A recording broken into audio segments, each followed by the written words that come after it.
I can perhaps start. So, I mean, as you know, we're learning something every day about this new variant of concern, Omicron. And there's data coming in from a number of countries now in terms of how fast Omicron is spreading. We do know that Omicron is spreading fast, and it does have a growth advantage over Delta in some countries. It is still early days. What we're looking at is how this variant is circulating in different types of populations. Populations that have finished a Delta wave where that virus was circulating at a low level, populations in other parts of the world where Delta is still, really dominant and quite intensively transmitting. We're looking at different levels of immunity in the population, and so we don't have all the answers yet. But what we do see is that Omicron is growing fast in countries where it's detected. I think the latest number that we have is that Omicron's been reported in 77 countries, but it's likely to be in more. The reason I say that is because we don't have, sequencing available in all countries, and it does take some time to report. But the bottom line is that it's spreading fast. There are some studies that are underway that are looking at comparisons of Omicron versus Delta. We don't have all that information yet. There are some early studies from the UK that have looked at household secondary transmission, looking at higher secondary transmission as compared to Delta. But again, it's still early.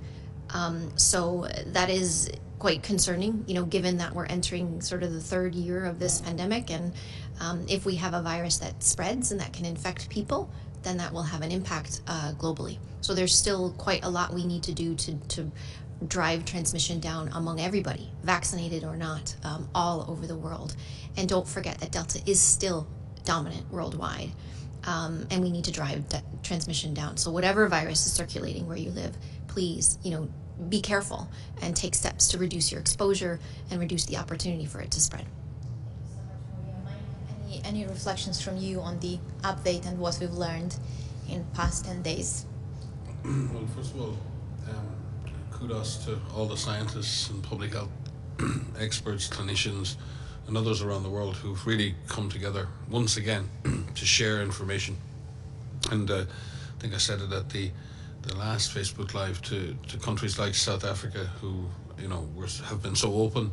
They've done some fantastic work and they've immediately shared that with the rest of the world. Maria said, we're not just dealing with Omicron, we also have a Delta variant problem, and much of the increase in hospitalization and numbers over the last 3 months, in fact, in the Northern Hemisphere has been driven by the Delta variant, which is quite very transmissible. And yes, Omicron looks like it is again more transmissible. Still waiting to understand its virulence or the impact an individual infection has in one person. But what's clear is that if you have a virus transmitting at much higher levels, infecting more people, it will generate pressure on the health system. It will generate more sick people, some of whom will become severely ill, some of whom will need admission to hospitals. So as Dr. Tedros said yesterday in our presser, it's time for everyone to act now. We need to do what we can to drive the risk of infection down by applying our own best judgment and our own best risk management for all the situations we're going to end up in the coming weeks. Governments need to support communities. We need to get health systems ready. And yes, we will have, as we speak, there are over 1,000 scientists online from all over the world, just looking at all of the lab studies, animal studies, all of the real world studies on vaccine efficacy, and looking at all of that. So, the scientific and public health community are working extremely hard. And it's important to, I think, just reassure people that Omicron hasn't changed the game. The virus has got a bit fitter, a bit faster. We need to now up our performance collectively to meet that challenge. But fundamentally, Omicron doesn't fundamentally change the nature of the challenge we face. And Maria, there were a lot of conversations on social media among the public and in public conversations about severity of disease that Omicron can cause, and that there are some conclusions that it may be a milder impact, but do we know about it, and can we make any conclusions yet? I think it's too early to conclude, but I do think we're getting more information about this by the day. We know that people infected with Omicron can have the full spectrum of disease, from asymptomatic infection to mild disease, all the way to severe disease to death. We do have some deaths associated with Omicron, and that is to be expected because Omicron will circulate among different populations. The same risk factors for severe disease and death apply: older age, people with underlying conditions, people who are not vaccinated. And so we do expect, that there will be severe cases. A lot of the initial reports are that people with Omicron, tend to have more milder disease, but it doesn't mean that it's not dangerous. It doesn't mean that it's quote unquote only mild. With increased transmissibility, you're going to have more cases.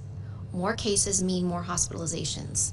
More hospitalizations mean already overburdened healthcare systems will, continue to be overburdened, and some will fail, and so that means that people will not be able to get the care that they need because it's 2 years into a global pandemic, and if a system is overburdened, then people will die.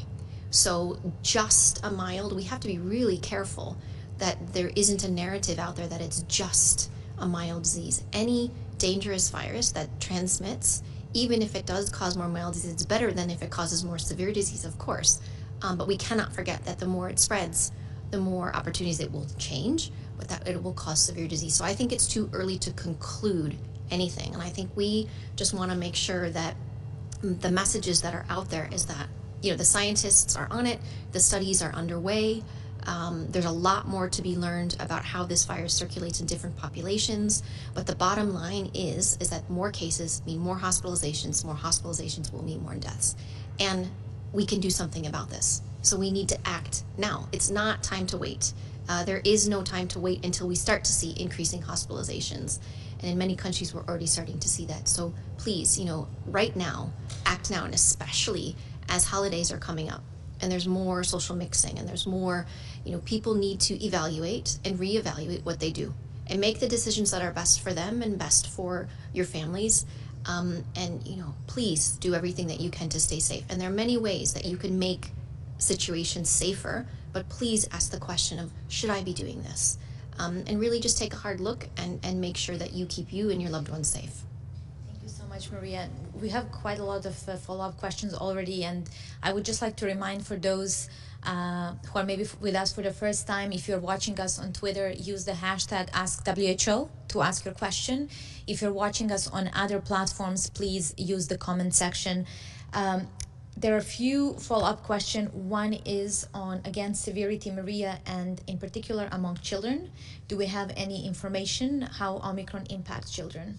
We have some information, but it isn't a full picture yet. And so it's too early to make conclusions on that. I think, for parents that are out there and for people that are out there, we do know that this virus, whatever variant it is, can infect children. We've known that since the beginning.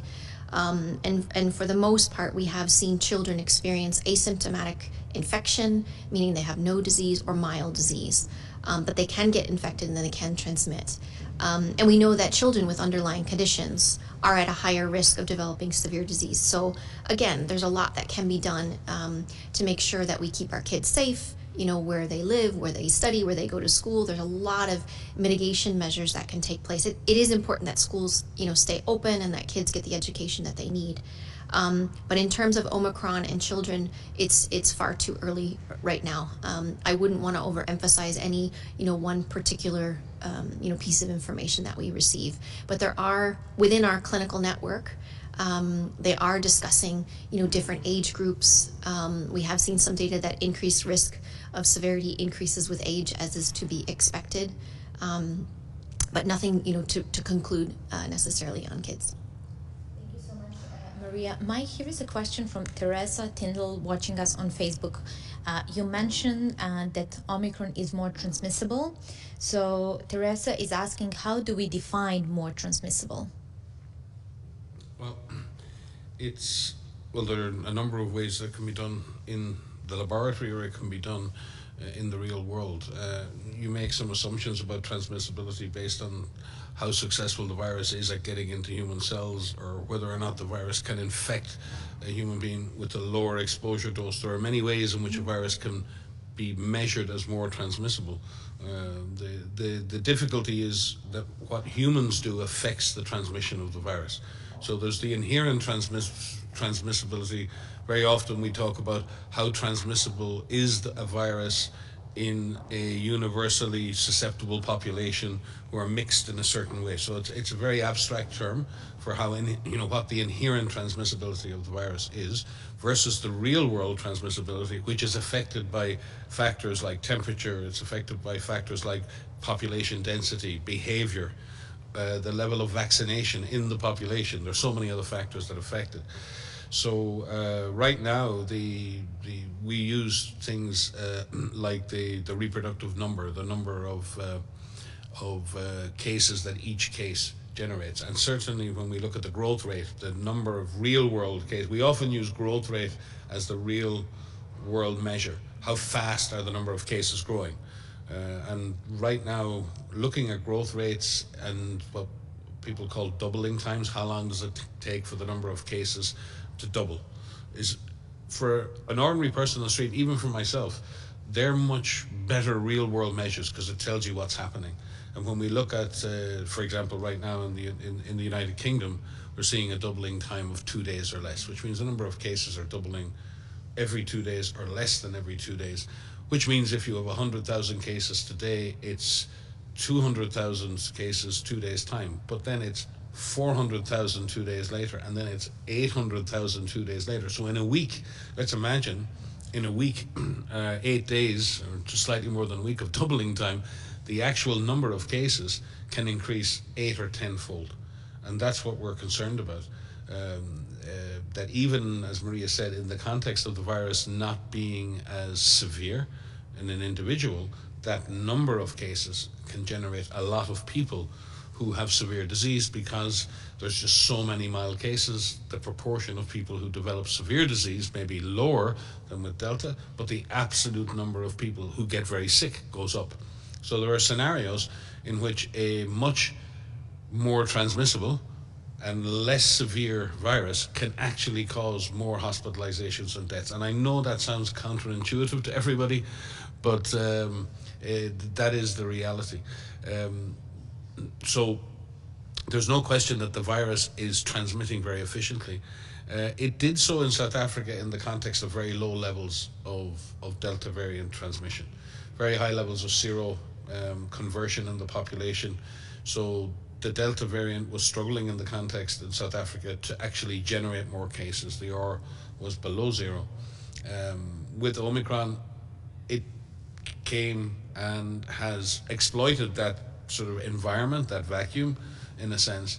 Now that the variant is in Europe, it's competing much more head-on-head with Delta. We've seen in the UK that it's doing quite well. And the question remains, will it replace the Delta variant? And that's not certain yet. You could have co-circulation of these two variants for quite a long time, depending on the circumstances, depending on the situation, depending on underlying seroprevalence, in other words, how many people have had a previous infection, depending on how many people in the population have been vaccinated. So a number of factors could affect. I suspect we will have co-circulation for a period of time in many settings, and it's the same thing we do for each. We try to suppress transmission, vaccinate the most vulnerable, and ensure that our hospitals and healthcare systems are able to cope with those who require a lot of clinical support. Can we remind people, around transmission, right? I mean, it's probably good to, no matter what variant it is, right? The transmission is affected by your setting, where you are. It's affected by the intensity of the exposure that you have with someone, and it's affected by the duration of how much time you spend with somebody. And in all of those factors, there's things that you can do to reduce the opportunity for this virus to spread. It spreads much more efficiently indoors compared to outdoors. It spreads much more efficiently indoors when you have poor ventilation and the opportunity for these droplets and these aerosols to pass between people. It spreads very efficiently if you don't have masks on, if you don't have distancing, if you're not vaccinated, if you're not improving your ventilation.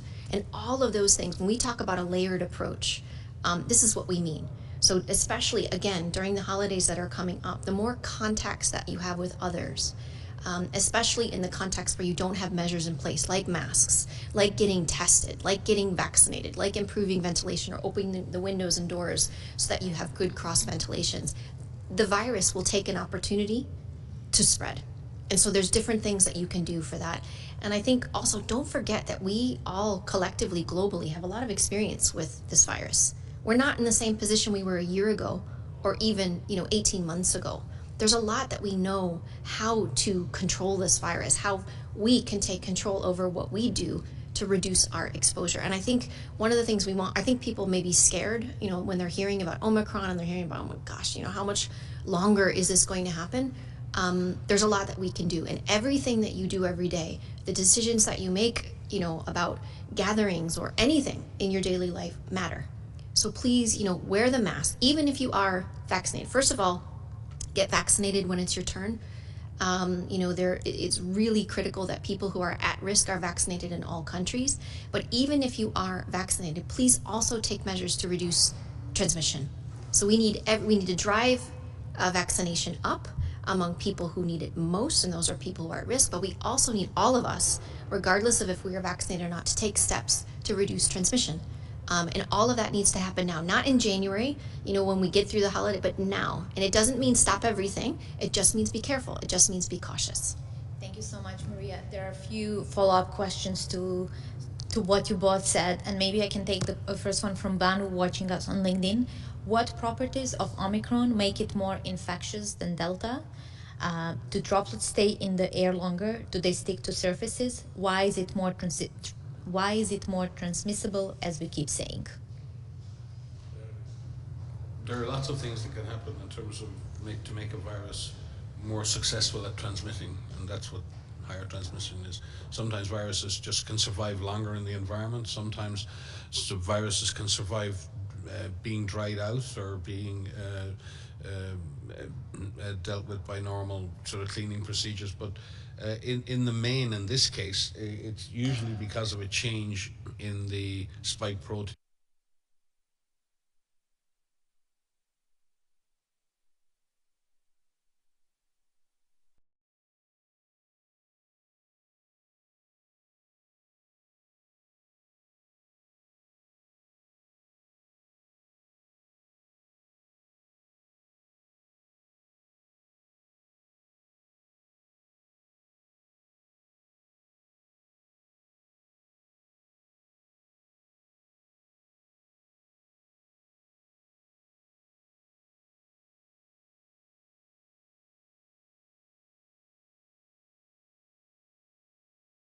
Attack.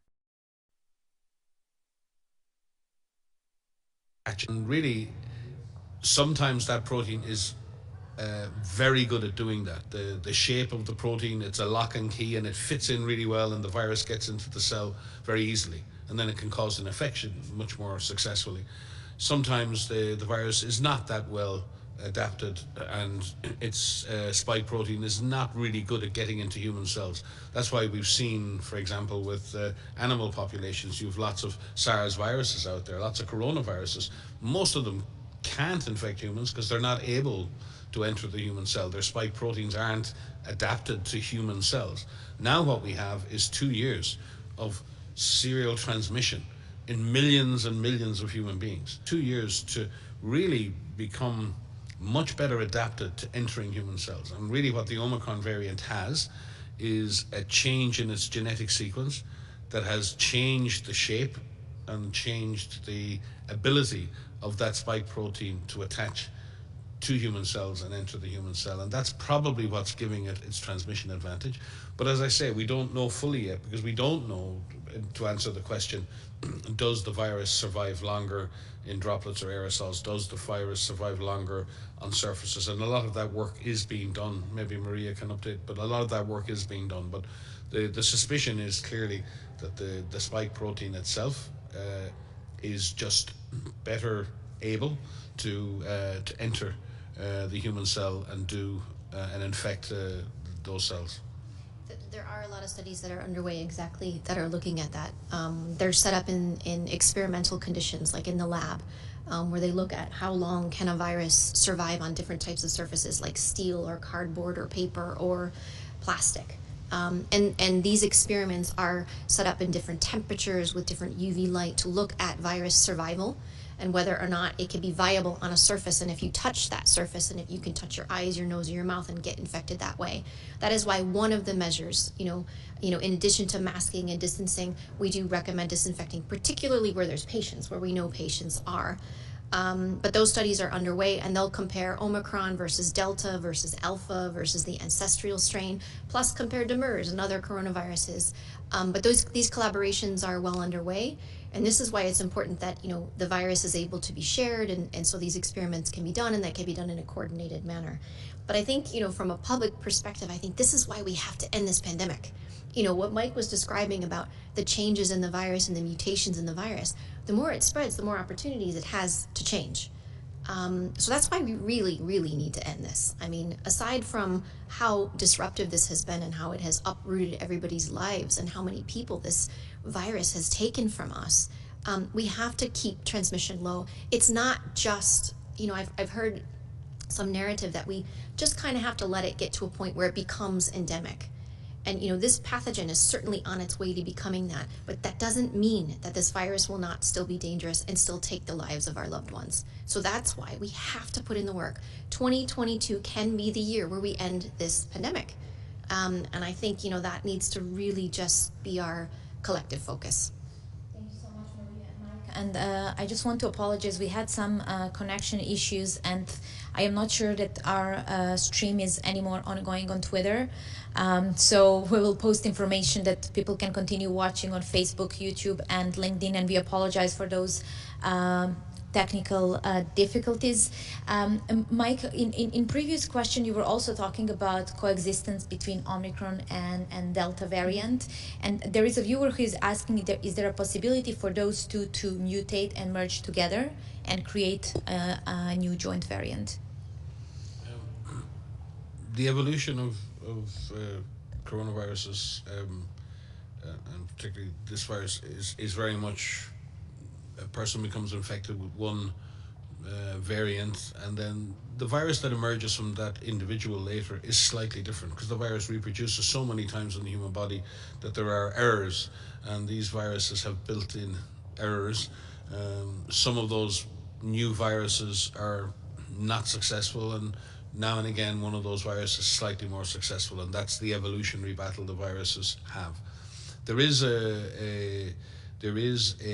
another way in which viruses can evolve, and that's called recombination. And there are with many infections, like influenza is a classic one, where if a single individual, and in the case of influenza it's very often swine or pigs, get infected with a bird strain and a human strain, those two viruses can recombine with each other when they're co-infecting the same person, and we can get a completely different virus out the other end. The vast majority of those viruses then are not well adapted. They're not successful in the next wave, in the next person they infect. And we see that with avian flu. You often hear WHO report on new avian flu strains in birds, and we hear about one human being infected.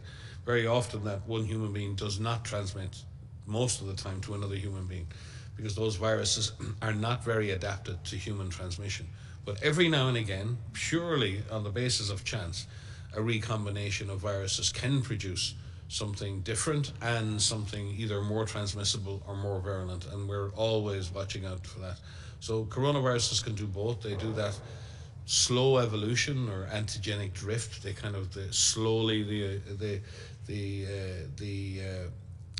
they evolve genetically in a very slow manner, and then just occasionally you can have these recombination events that create a big shift or an antigenic shift in the virus. Right now, most of the evolution of this virus has been along that first pathway, that evolution by just the huge levels of transmission and the huge numbers of people infected. That's allowing the virus to evolve very rapidly. Thank you so much, Mike. The question, we're receiving a lot of questions on what causes mutations of the virus, and here is one, and I think it's important to explain, because we've also seen some conversations on social media that vaccinated people are causing mutations. So a question from Vincenzo is, are the vaccinated or unvaccinated causing the mutation? So I think it's very important that we clarify this. So virus mutation is a natural process. When a virus replicates replicates itself. It has this proofreading. It checks itself to see if it, and every time it replicates, it's not the exact same copy as it was previously. So this is a natural process. We call this virus evolution, and this is something that because it's a natural process. This is something that we've been tracking since the beginning. So replication and virus mutation is happening in anyone who gets infected. It's not a blame, and I think that question, the way that I've heard it sometimes, is that it's somebody else's fault, or somebody, it's those individuals and not those individuals. And I think that's why we're so keen to say that everybody has a role to play.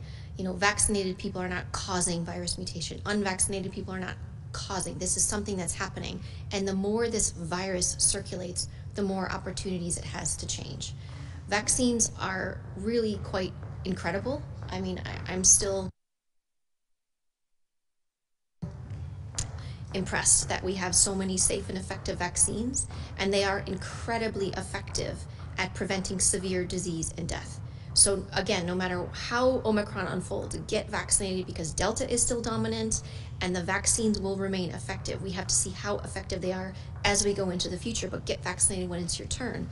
But we also have to reduce that transmission, because if we allow this virus to continue to spread, it will continue to change. It is a natural process. It's not something someone is doing to make this virus change.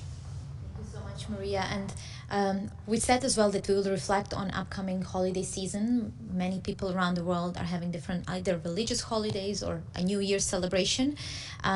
So how, as we are in this epidemiological situation at the moment, how can we proceed with marking those important moments or gathering moments, but still protecting ourselves and our loved ones?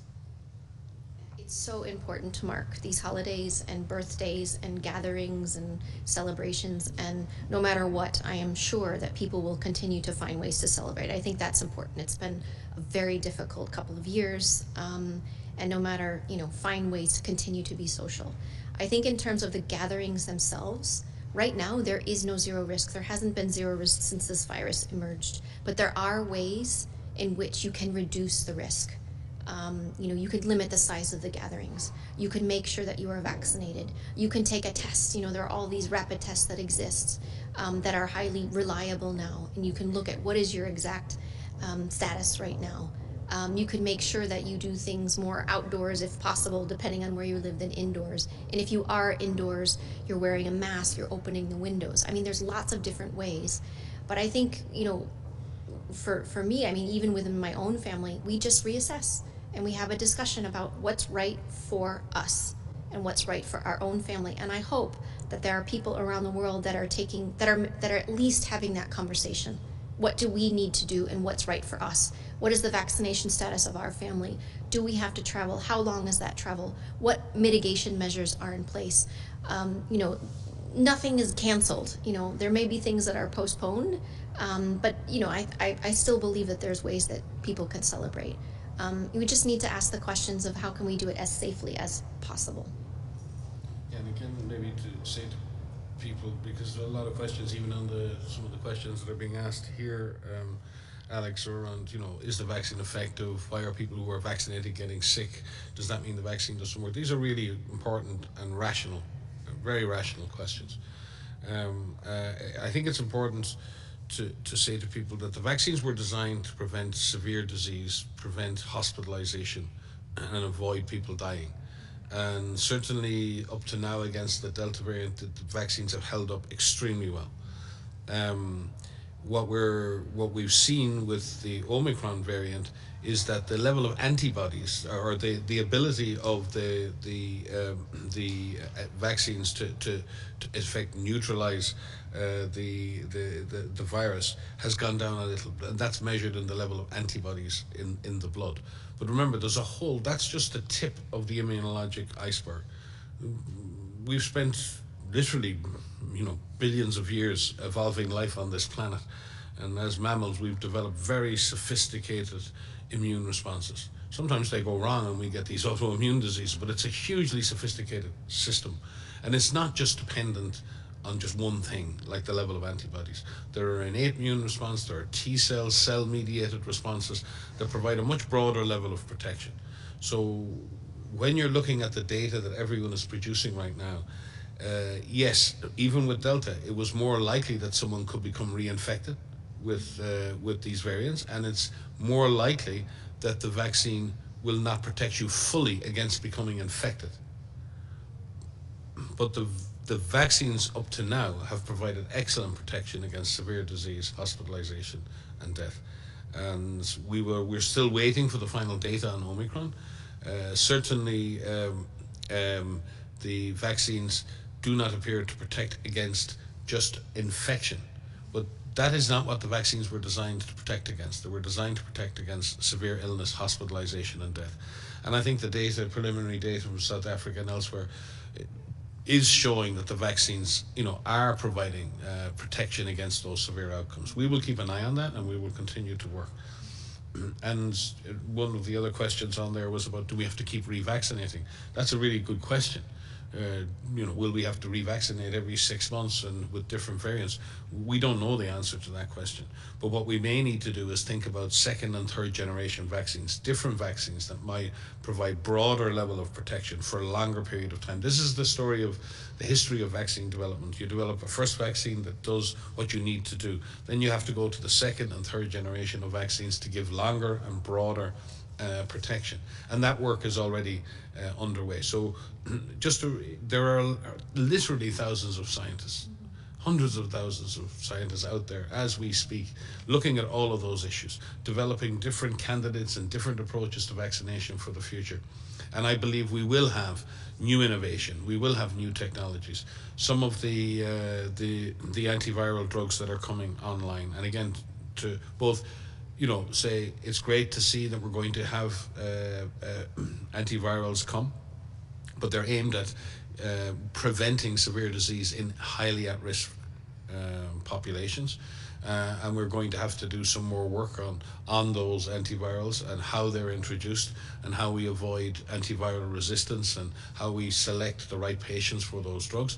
But you can see we're seeing that happening.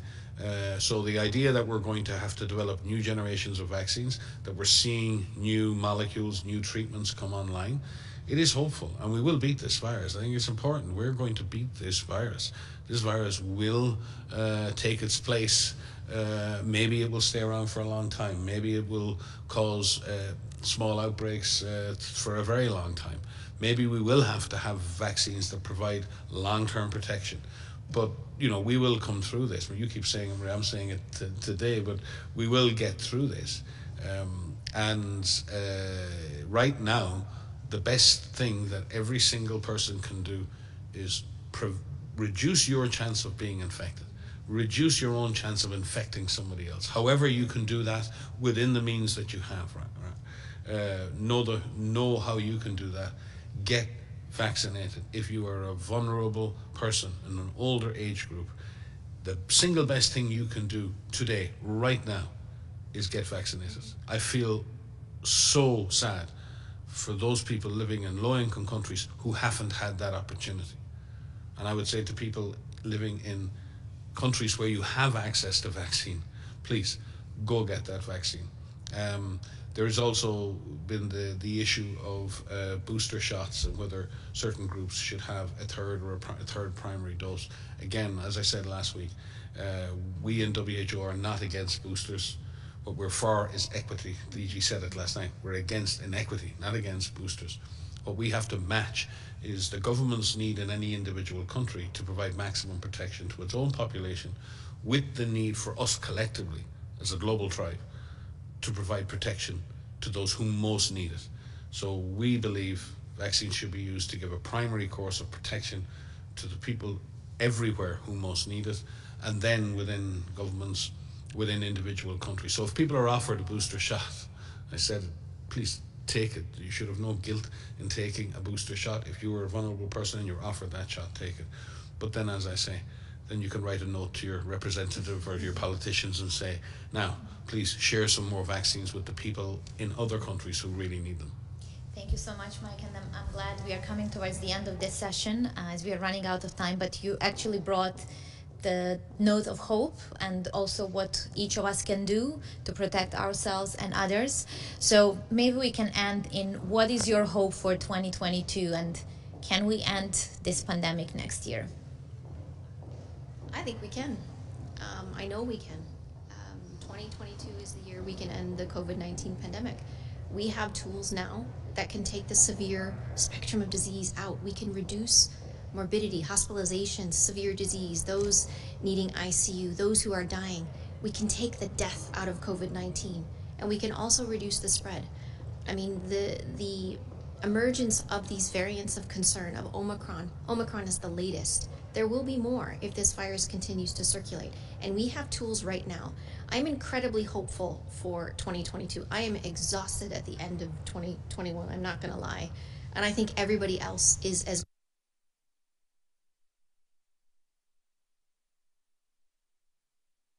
well, because we think how much more will there be, but it will end.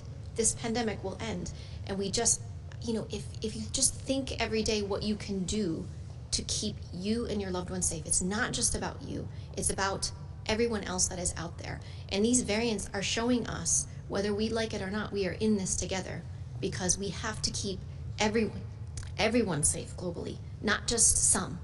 And it is not only the morally right thing to do, it's the epidemiologic right thing to do. It's the economically right thing to do. So I'm incredibly hopeful for 2022 in the fact that we can regain control over this. We can significantly reduce transmission. We can significantly reduce deaths, and we can get back to our lives. And we just have to be cautious. Hang in there with us. I don't know if this is our last live before the holiday New Year's season, but we of course wish everyone the safest holidays that they can have. But please just be careful. Please be smart. You are smarter than this virus, even though the virus doesn't have a brain, but you are smarter than this virus, and show it and prove us wrong. Make it be so that Mike and I don't have to do any more lives with you about this, and maybe we'll come chat with you about something else. But let's end this. Let's do it. Mike, what is your hope for next year? She said. All she said. Yeah, I think you have to hope for the best. You do have to though prepare for not the worst, but prepare for a tough few months, particularly in the Northern Hemisphere going into next year. In some senses, the die is already cast. I mean, our social mixing and the levels to which we had released many of the public health and social measures, the under-vaccination of groups, even within countries. We talk about equity between countries, but there's huge inequity within countries. You go to some developed industrialized nations, there are ethnic minority differences in levels of vaccination. There are social class levels in immunization. So I think, as we go into next year, countries need to close the gaps in equity within countries. We need to close the gaps in equity between countries. And we need to build out of this with a safer and fairer world. Now, I know that sounds like mum and apple pie, but the reality is a fairer world will be a safer world. And that's the reality. It's the unfairness with which we've dealt with this pandemic within countries and between countries that has driven an awful lot of the negative impacts of this. Much of the negative impact of this pandemic was built in years ago, with people not having access to health services, people having unmanaged hypertension, unmanaged diabetes, not having access to prevention services because of their ethnicity, because of their class, because they were unemployed, because they were homeless, because they're a migrant.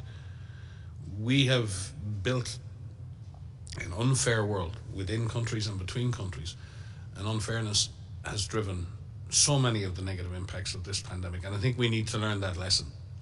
We're treating our planet very poorly. We're treating, a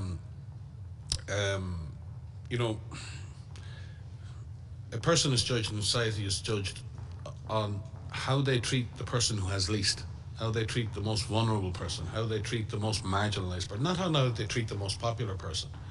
And we've entered a populist culture where we adore fame and we adore celebrity and we adore all of that. And fair enough. But that's not how we judge or should be judged.